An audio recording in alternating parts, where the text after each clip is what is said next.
მერწყულებთან გადაადგილებების კომუნიკაციის ნათესავებთან რაღაცა ურთიერთობების გადალაგების პერიოდი არის. შეიძლება ქონდეთ მოკლე ან შორმანძილზე პატარ-პატარა მოგზაურობები მერწყულებს. არც არ არის გამორიცხული ზოგადად საცხოვრებელი სახლის შეცვლა ან ქალაქის შეცვლა არის მერწყულებთან ამისი მაჩვენებელი ერთმნიშვნელოვნად, თუმცა ოჯახური საკითხები, რაღაცა ოჯახური სიტუაციები ერთმნიშვნელოვნად აქაც არის მერწყულებთან ცოტა არ იყოს დამღლელი, ცოტა ქაოსური, ბევრი საოჯახო საქმე შეიძლება დაგიგროვდეთ, ან სახლში გასაკეთებელი, ან სახლში განვითარებულმა სიტუაციებმა მიიქციოს თქვენი ყურადღება, თუ საქმე არ იქნება მაგალითად, მაგრამ ენერგიის ხარჯვა ეს ოჯახურ გარემოში მაინც არის აქცენტირებული.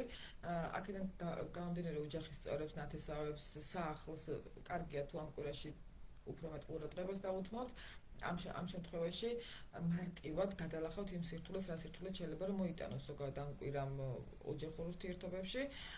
რაც შეეხება პარტნიორულ ურთიერთობებს, აქაც ანუ ზოგადად ეს კვირა ემსახურება მერწყულების შემთხვევაში ამიტომაც ღირებულებათა სისტემის ცვლილებას და მე აი ეს ღირებულებათა სისტემის ცვლილება უკვე როგორც შეცვლით და როგორც განავითარებთ და როგორც გადაწყვეტილებასაც მიიღებთ, იმის მიხედვით განავითარებს თქვენს ცხოვრებას პარტნიორულ ურთიერთობებში, ხო, თუმცა აქაც არ აქვს მნიშვნელობა ყავთ პარტნიორი თუ არ ყავთ.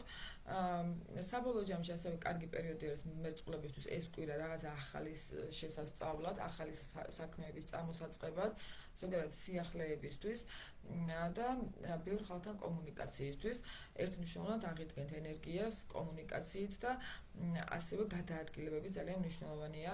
ესეც საკმაოდ ჰარმონიულად აისახება თქვენს ენერგეტიკულ ველზე. გადავიდეთ თევზებზე. ხო, ფინანსები დამავიწყდა.